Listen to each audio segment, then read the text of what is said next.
خپل دین دا ښکاره کو او عام عربو ته چې دینو د دې دعوت ورکړو.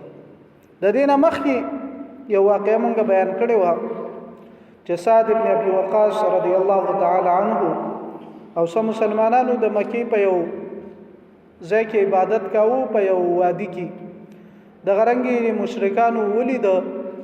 او هغه سره جګړه شروع شو. نو بیا یو سړی هغه سر چې دینو دا سعد ابن ابي وقاص رضی الله تعالی عنہ په یو وړو کې وه ماتې ک. د دین بعد بیا نبی کریم صلی الله علیه وسلم د دین اسلام مرکز د دې دعوت او د غرنګي منځونو چې کم اهتمام وکاونو دای د حضرت ارقم ابن ارقم رضی الله تعالی عنہ په کور کې کاو چې هغه په دار ارقم باندې یادېږي او دا د اسلام د ټولو نه اولنۍ چې دینو دا مدرسه و. د ټولو نه لومړی چې نبی کریم صلی الله علیه وسلم د دین اظهار کولو نو پاغي کې د بخاری او د مسلم او د غرنګي معتبر ترين روایتونه غدادي چې د ټولو نه اول نبی کریم صلی الله علیه وسلم کعبه ته تشریف راوړو او په خپل اسلامی طریقه باندې چې دینو مونږ شروع کله چې د مکه خلکو د نبی کریم صلی الله علیه وسلم مونږ ولید چې نبی کریم صلی الله علیه وسلم داغو د دین نه علاوه په بل طریقه باندې مونږ کوي په زید دي چې لات منات او عزات سرخکته کی هغه الله تعالی ته سرخکته کوي. نو په هغه باندې د مکه خلکو چې دینو هغه भरपूर اکشن واغسته او د نبی کریم صلی الله علیه وسلم خلاف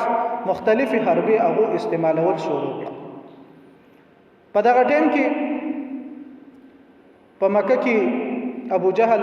عمرو ابن هشام چې نوم یو دا یو ډیر لوی طاقتور سړی او ملک سړی و. کله چې نبی کریم صلی الله علیه وسلم په اولنی ځل باندې د موږ وکړو نو خلکو هغه ته ویل چې وګوره داسې محمد هغه صحابي شوی دی. صحابي باندې هغه خلکو ته ویل چې د پلار نکد دین چا پرېخي او تراشو دا منیکا. ابو جهل ویل چې د کله سجدي لاړ شي زبر دې په سر باندې خپک دما. نبی کریم صلی الله علیه وسلم یاداو او د مخ چې دینو دا په دې ځمکه باندې زرا کاږي. نو د غرنګي چې کله د مشته مراغه نبی کریم صلی الله علیه وسلم منځ کولو او سجدي ته لاړ. ابو جهل راغه نو چې سلک نبی علیہ الصلوۃ والسلام ته بدغه شان تیرانیز دی کېده بیا به واپس رسته کېده. نو چې کله نبی علیہ الصلوۃ والسلام منځ پوره کو او دا ورته هیڅ هم نه ویلې شو نو نبی کریم خلق لاړ او ابو جهل ته ویل چې تا خو ډیره غټي خبرې کولې چې زبدل د دې چل وکم دا څه چل وکم دا څه چل وکم او تا خو دې نه منځنه منی نه کړې شو. ابو جهل ورته ویل چې کله نبی کریم صلی الله علیه وسلم ته نږدې کېدم نو یو اورو او کزن نږدې شو او منو هغه بزه چې دینو سېزلې و د دغه وجه نه ما د نبی کریم صلی الله علیه وسلم مقابله ونکړه. د غرنګي بل روایت کې راځي چې هغه کې د ابو جهل وای چې زبا کله نبی علیہ الصلوۃ والسلام ته نږدې کېدم نو د نبی علیہ الصلوۃ والسلام په خوا کې با یو دوه کسانو چې ما وی چې زګ نږدې کېږم نو دی بوسه کی ما به په نيزه باندې وਹੀ هغه سره وی نيزه وی دا فرشتي وی ښا. نبی کریم صلی الله علیه وسلم ته چې کله د دې پته ولګید چې را ابو جهل داس خبره کړې ده چې دا نبی کریم صلی الله علیه وسلم مستنه پریدم نو چا ورته ویل دا الله رسول اوس بس چل کې نبی علیہ الصلوۃ والسلام ورته فرمایل وکړه چرته د څه اقدام وکړو الله تعالی فرشتي به راشي او په د باندې به حمله وکړي. د دې د وجنه د ټولو نړومبه چې کله د دین اعلان نبی علیہ الصلوۃ والسلام کولو نو هغه په دې طریقه باندې کړو چې راغه وعلیکم السلام هغه په دې طریقه باندې کولو چې راغه او په کعبه کې د ټولو خلکو مخامخ چې دینو منځ ادا کړ او د دې مکه د ټولو خلکو اراده وخه چې دیو نبی کریم صلی الله علیه وسلم ته نقصان ورسې او د سر جګړه وکي د قتل کی یا د دین د دعوت نه منی کی. د دې شهادت په قران کریم کې هم شوی دی ښا وانه لما قام عبد الله يدعوه كادوا يكونون عليه لبدا. الله تعالی فرمایي کله چې الله تعالی بنده منځ ته ودرېدو او الله تعالی را بلو نو قریب و چې د خلکو په د باندې سچل کړو حمله کړو خو حمله دی ولی نشو کولای د دې زړه نه کېدو ښا او دا د ولی نه کېدو ځکه چې مخکې نه دیو ته نبی کریم صلی الله علیه وسلم شخصیت معلوم وخه چې د نبی علیه الصلاۃ والسلام شخصیت څوک دی دیو مختلف واقعات په وجه باندې دیو دا خبره منله چې نبی کریم صلی الله علیه وسلم د دیو په خاندان کې غیر معمولی شخصیت چې دی نو داغي پشان د ظهور شوه دی بل نبی کریم صلی الله علیه وسلم به چاته خیره وکړي داغه خلاف به داغه خیره قبلې دی ښا نو دی په دې وجه یریدل ک چرته د مونږ ته بددعای وکړو نو بیا الله تعالی مونږ نه پرېږدي په دې باندې دی پوره یقین بیا الله تعالی نبی کریم صلی الله علیه وسلم ته حکم وکړ چې وانذر عشیرتک الاقربین تخپل نږدې رشتہ داران قریبي رشتہ داران چې دینو دا د زمانہ وایره چې کله دا آیت نازل شو نبی کریم صلی الله علیه وسلم په خپل کور کې د دعوت اهتمام وکړ چې پاغي کې بنو عبد المطلب بني هاشم بني المطلب او بني عبد مناف دا خلق نبی کریم صلی الله علیه وسلم را وغوښتل ولیکي کې دا چې په دغه محفل کې چې دنو 45 کسان چې دنو دا شریک شو کله چې نبی کریم صلی الله علیه وسلم دا ټول خلق را وغوښته نو د نبی علیہ الصلوۃ والسلام یو ترو ابو لهب چې هغه پاسې دو نبی کریم صلی الله علیه وسلم ته ویلا وراره دا ټول ستاده تر ځامن دی او د تر اولاد دي ته چې دیو ته څه خبره کین هغه وکړه خو ها دا یو خبره ده چې د دین د دعوت خبره بدل تکې نه کی او کدا خبره تا وکړه نو دا ټول عرب به زمون خلاف شي او دا ټول عرب چې نو دا به تاسو نقصان درور رسینو اول نور ابو لهب ویل چې تنور هر څه ویل شي خو چې د دین دعوت خبره بنه کې نو دا اولنې چې کوم محفل نبی علیہ الصلوۃ والسلام منعقد کړو هغه کې ابو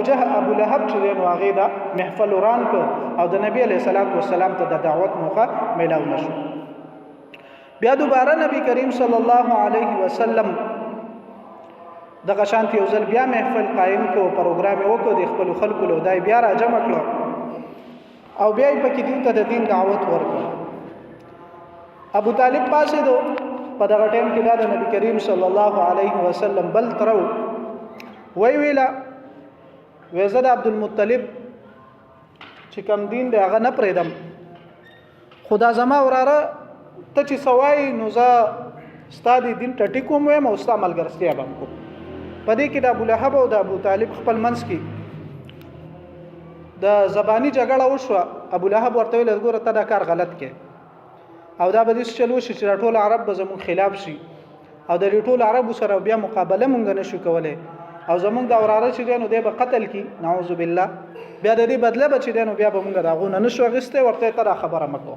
خو ابو طالب سی ویل اوراره ته دعوت ورکوه زستا ملګری پدې نو دا دویم مجلس چې دینو دا نبی کریم صلی الله علیه وسلم هغه کامیاب مجلس شو او په دغه کې چې نبی کریم صلی الله علیه وسلم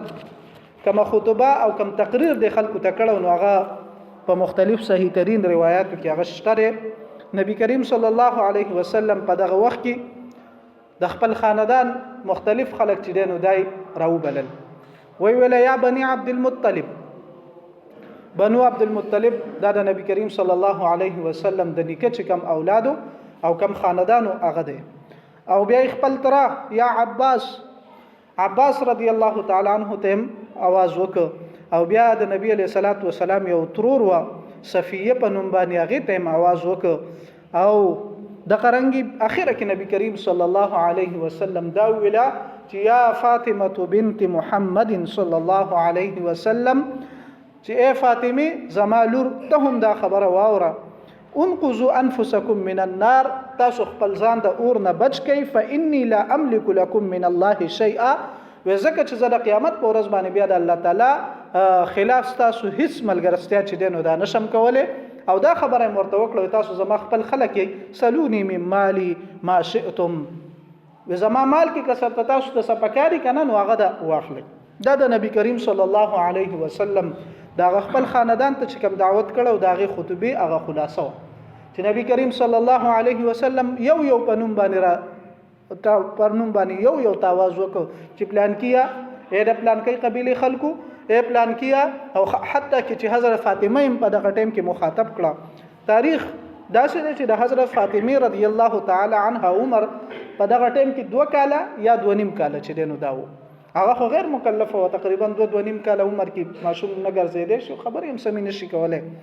خدا نبی کریم صلی الله علیه وسلم د خلکو ته خوده لخه چې ګوره د الله تعالی په دین کې او په مسله توحید کې چې دینو چا سره کمپرمایز نشي کېدی. هغه کله نبی خاندان چې دا د دنیا کې د ټولو نلوي عظیم خاندانی او بیا خاص کر د محمد رسول الله صلی الله علیه وسلم خاندان چې دا غي په شان بلابل خاندان په دنیا کې پیدا شي. خو چې د نبی علی سلام خپل لور ده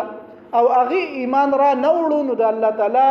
په مقابله کې بیا پیغمبر د هغه لپاره هیڅ هم نشي کولای. نور روایتو کې بیا داسې راځي چې نبی کریم صلی الله علیه وسلم دا جملې د خلکو ته ویله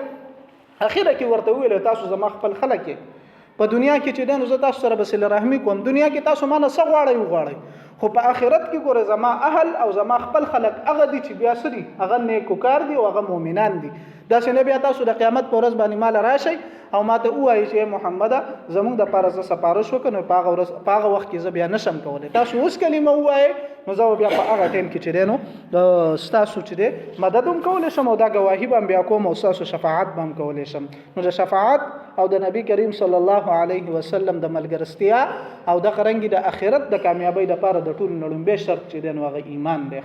چې کله ایمان نه بیا د نبی د خاندان خلک چې دینو د دې ته معافي نشي کېدای. او تاسو ته پته ده چې د حضرت نوح علیه السلام او د حضرت لوط علیه السلام دا کور والا بیبیانی چې دینو دا نوې مسلمانانی شوی نو هغه بچرته زی جهنم ته بزي. د حضرت نوح علیه السلام زوی ایمان نه راوړل ورته ویل بچي ایمان راوړ راځه زموږ د کشته ته راوخیږه هغه راونه خطو وې زه بغیر سر ته وخیجم هغه لا دا خبره ختمه کړم نو چې څه شو الله تعالی سیلاب هغه چپو او هغه پکې غرق هغه الله تعالی ته ویل الله تا خو ما سره دا وعده کړی و چې دا بستا اهل چې دینو دا په عذاب باندې نه غرق کوم. الله تعالی ورته ویل دا ستا اهل نه دی انه عمل غیر صالح د دې عمل ټیک نو د ایمان نو راوړی. او بیا نبی کریم صلی الله علیه وسلم یو حدیث کې فرمای کل تقی و نقی فهو آلی هر متقی او نیکوکار سره چې دینو دا سره دا زما اهل دی. نو په دنیا کې او په آخرت کې د کامیابی لپاره د ټول نړۍ شرط چې دینو دا ایمان دی او د ایمان نه بعد بیا چې کوم انسان څومره تقوادار دی څومره د الله نه یریږي دا د ټول نلوي کس دی او دا د ټول نه غټ ولی دی. د دې نه بعد بیا نبی کریم صلی الله علیه وسلم عام دعوت قریش ته ورکولو. سحر ټیمو نبی کریم صلی الله علیه وسلم یو غونډی ته وخته او دا आवाज وکړو یا صباحه. هغه ټیم کې رواج داو چې کله با چاته پته ولګي چې یاره زمونږ په دې قبیله باندې څوک حمله کوونکې دی نو هغه به یو غټي غونډی ته به وخته او دا आवाज به لګاو یا صباحه. د دې یا صباحه معنی دا ده چې اې د سحر خطرې صباح صبح سحر ته وي. نو د قریشو خلکو او بیا نبی علیہ الصلوۃ والسلام د یا صباحه نه بعد مختلف قبیلې چې دینو دای د ته اوازونه وکړه د ټولو ناول وی قریشو بیا بنی کعب ابن لؤی اے بنی مرہ اے بنی قصی اے بنی عبد مناف اے بنی عبد شمس اے بنی عبد هاشم او اے آل عبد المطلب. دا ټول چې څومره د مکې کې قبیله آباد وي نو هغه ټول ته نبی کریم صلی الله علیه وسلم باینام आवाज وکړ ټول ته په نوم باندې आवाज وکړ وی راجم شي. نو دغه ټیم کې د چل شوی چې نبی کریم صلی الله علیه وسلم خپل په ژوندۍ کې چاته دروغ نه ویل. یو دوه درې واقعیت داسې شوی چې هغه نبی کریم صلی الله علیه وسلم یو حرب فجار د دې موږ مخکې تذکرہ کړې د پاغي کې شرکت کړو او دغه رنګ یو دوه ځله نبی کریم صلی الله علیه وسلم د غانې بجانو محفل تلو خو هغه کې نبی علیہ الصلوۃ والسلام له خوب ورغلو غانې بجن نبی علیہ الصلوۃ والسلام د جاهلیت په وخت کې مو د نبوت نه مخکې هم نبی کریم صلی الله علیه وسلم نه اوریدل دروغ نبی کریم صلی الله علیه وسلم چاته نه ویلي. نو هغه خلک په خطر کې شو چې خامخا محمد आवाज کوي نو سچل خوده ټول خلک راجم شو چې کم کسان نشو راجمع کېده هغه خپل نماینده او سفیر ولېګو چې لاړ شو نبی کریم صلی الله علیه وسلم سوای. نو هغه نبی علیہ الصلوۃ والسلام چې کله دا ټولي قبیله رالی دوی ته ویل لا اله الا الله وای نو تاسو به کامیاب شئ. بیا ورته ویل چې تاسو لا اله الا الله ویل نو عرب باندې به تاسو حکمرانان جوړ شي عجم به تاسو له جزیه درکې او دغه رنګ یو روایت کې دا هم راځي چې تاسو بیا د جنت سرداران هم یې. و د ټولو نړومبه ابو لهب چې د نبی علیہ السلام ترو د ورته ویل تبا لك لهذا جماعتنا وتباشي تا مونږ دې خبرې لیله دومره راجمع کړو سحر وختي دی راته چغې جوړې کړې وې کنه داسې ورته ویلا. نو بیا نبی کریم صلی الله علیه وسلم خلکو ته دعوت ورکړ. بعض روایتو کې بیا داسې هم راځي چې د ابو لهب سکاڼي راواغستل چې یاره زه په نبی کریم صلی الله علیه وسلم باندې حمله وکم، خو حمله چې دا گزاري په نبی کریم صلی الله علیه وسلم باندې نه دی کړی. خو د دې دا یو جمله د ویلی و چې تبا لک لهذا جماعتنا تتباشي، تا مونږ دې خبرې لراجمه کړو او بیا نبی کریم صلی الله علیه وسلم ته مختلف تکلیفونه چې دینو دی ابو لهب رسولیو دا غي په مزمت کې بیا الله تعالی په قران کریم کې یو سورۃ نازل کوم ورته سورۃ اللهب وایو تبت یدا ابي لهب وتب دوه لاسونه دی مات شید ابو لهب دا بیا نازل شو تقریبا لس کاله دا سورۃ نازل شو چې دا غي نه بعد بیا ابو لهب مړ شو. هغه کې د داود د کور والا چې دین دا غي مزمت بیان کړی شو. په هغه تکلیفاتو کې یو دا چې نبی کریم صلی الله علیه وسلم به کم قبیلو لتلو او دعوت به ورکاونو دا ابو لهب به ورپسې روانو او نبی علیہ الصلوۃ والسلام به پکانو وشتو روایتو کې دا سرازي د نبی علیہ الصلوۃ والسلام د گیټو دی بچ دینو وینه بکوله او نبی کریم صلی الله علیه وسلم به خلکو له دعوت ورکاو د به ویل دا زما وراره دی او د خپل دین او خپل او د نیکه د دین اوریدل او دروغ وای ګوره تاسو قبول نه کوي. نو دا یو جرم د داو. دویم جرم د داو چې د نبی کریم صلی الله علیه وسلم دوه لونه وي ام کلثوم او رقیه چې دا د په زامنو باندې واده وي. بعض روایت وایي چې دا واده شوی او بعض وایي چې لا رخصتی نه وشوي خو نکاح ور سره شوی. ام کلثوم عتیبه لور کړي و او رقیه عتبه لور کړي و. نو دا ویل خپل زامنو ته تاسو سره زما ملاویدل حرام دي سو پوری چې تاسو د محمد صلی الله علیه وسلم دا غیلون له طلاق نه ور کړه. نو د عتبه د خو صرف طلاق ورک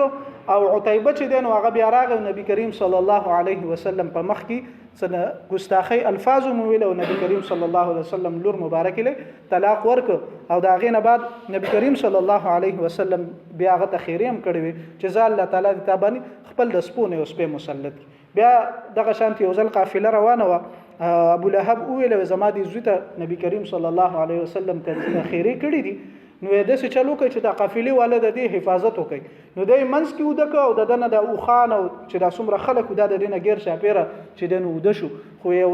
درنده راغی او هغه چې دنه د بیا التکی قتل کو او دا عتبه چې د بیا د فتح مکه نه بعد چې په نبی کریم صلی الله علیه وسلم باندې ایمان راوړل. نو دا بیا صحابي دی. ها اوس د آیت مطلب څه دی چې تبت یدا ابي لهب وتب آیا په حقیقت کې د لاس مات کړی شو؟ نو لاس د نه ماته شو بلکې د دې اصل مطلب داو چې د ابو لهب مقصد داو چې د دین اسلام د دعوت منځ کې رکاوټ جوړ شي او نبی کریم صلی الله علیه وسلم دعوت ته پرې نه دي نو خپل په دې مقصد کې چې دینو دې ناکام شوی داغه مقصد ناکامي چې دنو هغه د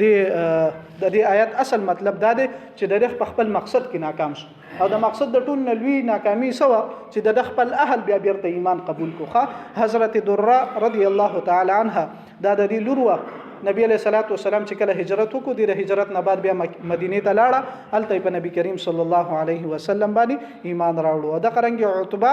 او معتب په نوم باندې د یو بل زو هغه هم بیا د حضرت عباس رضی الله تعالی عنہ په واسطه باندې نبی کریم صلی الله علیه وسلم سره ملاقات وکړو او هغه دوانو هم بیا ایمان راوړو. د دینه بعد یو خود د جرم دغه چې دبا دین منځ کې رکاوټونه جوړول یو د کور والا ام جمیل دا غي ډیوټي دا واغه پزان باندې بل ډیوټي لازمه کړي واخه چې شپه بشونو هغه بتلو غنی منی به راوړي او د نبی کریم صلی الله علیه وسلم د کور مخې ته به چې دینو اچولي چې نبی علیہ الصلوۃ والسلام سبا راوځي یا د نبی علیہ الصلوۃ والسلام اولاد کې څوک راوځي او په دې باندې خپه کیدي په خپه کې لاړ شو تکلیف ورته ورسي. نو دا غي مزمت هم الله تعالی په قران کریم کې بیان کړی دی. د غرنګ د نبی علیہ الصلوۃ والسلام زوی حضرت عبد الله چې کله وفات شو نو د ډیر زیات خوشاله وخه به نبی علیہ الصلوۃ والسلام میراث شو. زموږ پښتانه ورته سوای میراث وایي وګوره د نبی علیہ الصلوۃ والسلام هغه نارینه اولاد نشته د ختم شو بس د مقصد د دې دا خیال چې یره جدي د په خاندان کې بغټ غټ خلک پیدا شونه او د دین خدمت کوي خو هغه الله تعالی بیا د نبی علیہ الصلوۃ والسلام له داسې ملګری ورکړه د صحابه کرامو په شکل کې چې هغه بیا د نبی علیہ السلام د وفات نه بعد هغه دین چې دنو د دنیا ګټ ګټ ته ورساو. دغه نه بعد نبی کریم صلی الله علیه وسلم عام تبلیغ شروع ک او په دې عربو کې س رسمونه او رواجونه او هغه سمېلې بلګېدي په شوال د وړو کې اختر میاشت ورته مونږ وایو د دې په ابتدا کې په عکاز وصلته کې یو بازار دی په هغه کې چې دین یو میله بلګیدا د قرنګي په یکم ذل قعده کې با مر الزهران نوم دی وس ورته وادي فاطمه رضی الله تعالی عنها وای هغه کې چې دین یو میله بلګیدا د قرنګي ذل قعده په اخره کې په مجنه په مقام باندې به یو غټه میله لګیدا او بیا به د ذل حجې اولنی اته ورځو کې د عرفات او د میدا منا په منځ کې په ذل مجاز نوم یو ځای کې بغټ میلې چې دنو دا بلګېدي د ته ډېر خلک راغونډې دا خرید فروخت بم پکې کېدو شعر او شاعري بم پکې کېدا نبی علیه الصلاۃ والسلام بدلو او په دغه کې به دعوت ورکاو نو او دا ابو لهب چې دنو دی بدلو او د نبی کریم صلی الله علیه وسلم پسې بو خلکو ته به ویل وګوره په د باندې ایمان را نوړي نو خلکو بم د مزاحمت شو دا د ټولو عربو نه زیات چې دنو د نبی له صلوات والسلام په دین باندې هغه اثر انداز کېدو ځکه خلکو به ویل وګوره د خاندان سره چې د په اعتماد نه کوي نو به څنګه اعتماد وکړو نو د دې د وجنه الله تعالی نورم د نبی له صلوات والسلام ډېر لوی دشمنانو خو او د ابو لهب نه ډېر غټ دشمنانو خداغو تذکرہ په قران کریم کې نوم باندې نه ده شوی او د په نوم باندې شوی ده دغه نبی کریم صلی الله علیه وسلم یو بل خبره وا چې په مکه کې د نبی له صلوات والسلام ډیر کم تعداد د مسلمانانو ورسره خو دي ورته سویل نشو نو هغه د نبی له صلوات والسلام اخلاقی رعب چې دینو دا په دي مشرکانو باندې چې دینو دا قائم شوی هغه به اسد د نبی له صلوات والسلام نه یریدا د دې په ځمن کې موږ درې واقعیات د ابو جهل چې د اسلام او د نبی له صلوات والسلام د ټول نلوي دشمنو دا به ذکر کو یو ځل یو سړیو هغه راغی او د ایراش په نوم باندې یو زم دی او قبیلم ده دا غي وو او د څه چلی وکړي چې ابو جهل ته دري او خان واغستل چې کله هغه قیمت غوښتونو د چل ولکاو قیمت پیسې ورلنه ورکول هغه راغی په خانه کعبه کې د قریش سرداران ته ویل وګوره دا پلان کې سړی دی او دا زما پیسې نه راکې هغه ورته ویل یاره مونږ خو سن شو ویلې نبی علیہ الصلوۃ والسلام یو ګټ کې ناس ویلړ شه هغه پلان کې سړی نه دی وی هغه به کتابچ کې د دې چال دا و چې یاره اوس بر نبی علیہ السلام او د ابو جهل بجګړه وشي نبی علیہ الصلوۃ والسلام پس هغه سړی لاړ ورته ویل د پلان کې سړی ابو جهل ورته یاد کو د مال پیسې نه راکې نبی علیہ السلام پاسې دوه پسې لاړ ورته وی ته دې سړی د پیسې ولې نه ورکې بس هغه یې رجو ورکو پیسې ورکړه د غرنګ یو بل واقع دا شی و چې د ابو جهل په کفالت کې یتیمو پلار ورته وصیت کړو چې ځکه له وفات شمنو زما د دې زوی کفالت دا بتکه هغه ماشوم بالکل کپړې نه وي په بدن باندې بالکل لغړ شو او دور له پیسې نه ورکولې د پلار د حصے نه هغه د قشانتی د مکی مشرکانو د مشرانو په سیلاړ ورته ویل یاره جی دا پلان کې سړی نه رااله پیسې والے هغه ورته بیا نبی علیہ الصلوۃ والسلام خودلو چې لاړ شو د نبی علیہ الصلوۃ والسلام نه وغواړ نو چې کله نبی علیہ الصلوۃ والسلام پسې ماشوم لاړ د مکی مشرکانو د شلو کو چې یو جاسوسي پاقه یتیم پسې ورپسې کو ویلاړ شو کور کې مهاجره وګوره چې د څه چل کیږي او بیا را شمو ته په تقصه وږي بیا چې کله نبی علیہ السلام د ابو جهل کور ته لاړ نو هغه ډېر خسته استقبال د نبی علیہ السلام کو نبی علیہ السلام د دې ماشوم چې دنه واپسی چې د نسمره غواړي هغه ورکه ویره چې بالکل ور به کوم د چې کله بیا راغې خپل سرداران سره ملاو شو خلک ورته مړه دومره غټي غټي خبرې کې او چې کله مخامخ راشي نو بیا د رنگ زیړ تختیدلې هغه جاسوس دام ویلو چې کله نبی علیہ السلام دته مخامخ شو د لاسونه د سره پیدل و نبی علیہ الصلوۃ والسلام ابو جهل ویل نبی علیہ الصلوۃ والسلام سره دوه کسان نورمو چې هغه سره نيزي وي کما دا خبره نو منلی نو هغه په ما باندې ډایرک گزار کړو دا فرشته وي د نبی کریم صلی الله علیه وسلم سره د غرنګ یو ځل چل وشو چې ابو سفیان کوم مشهور دی او د غرنګ د اخنس ابن شریق او ابو جهل دیو دوانه پټ دیو دریوانه پټ لو د نبی علیہ الصلوۃ والسلام تلاوت به په مکه کې اوریدو چې نبی علیہ السلام به د شپې تلاوت کاو دیو به اوریدو یو ځل لاړل پټ سار کې جمع شو ویل لکه تاسو یو بل ته وای چې دا نبی په حق نه دی او تاسو بیا ولې تلاوت لا اوریدل راغلی دی خبره اوریدل په سبب نه راځو هغه درې وانه دا خیال وکړو چې دا نور دوه ناراضي او زبل لاړ په سبال بیا لاړل بیا سحر کې میلاو شو په دریم ځل چې بیا لاړ او بیا میلاو شنو اخنس ابن شریق خپل کونټي راوغسته ول لاړ ابو سفیان پسې ویره دا وراره چې زمون سوای ولې دا ټیک نه وای هغه ودا ټیک وای بالکل و زمان په دې باندې یقین بیا لاړ ابو جهل پسې هغه ته ویلې دا وراره زمونږ چې دا څه خبرې کوي دا ټیک نه دی وی بالکل ټیک دی وی ته ولې نه مانی وی د دې نه مخکې د قریش د نبی علیہ الصلوۃ والسلام چې کومه قبیله و وی دې به د حجابي سقای او د قرنګي د حجانو له خوراک او د لیوا د چې کومه جنډه و د قرنګي د ندوا چې کوم محفل به مجلس به لګیدو هغه کې به فیصله کړي وی د دې ټولو ذمہ داری چې نو د نبی علیہ الصلوۃ والسلام خاندان واغسته وی وس و مونږ ورته چې زه ټیک ده خو د هغې باوجود هغه به چې د حاجیانو څومره خدمت کوو دا به مونږ هم کوو هغې به چې څه کول هغه به ورسره مونږ برابر کول اوس راته وایي چې په مونږ کې نبي راغی نو زه نبي کم ځای نه اوس بل نبي چېرته نه دي راولم د دې په مقابله کې صرف د دغې یوې وجې نه منم او دا شهادت چې دی دا بار ابو جهل او په مختلف ځایونو کې دا ورکړو خو چې نبی کریم صلی الله علیه وسلم په حق باندې پیغمبر دی خو مقابله صرف په دې وجه باندې کوله چې یاره په مونږ کې نبی نشته او د ضد د وجه نه چې دین واغې د دې مقابله کوله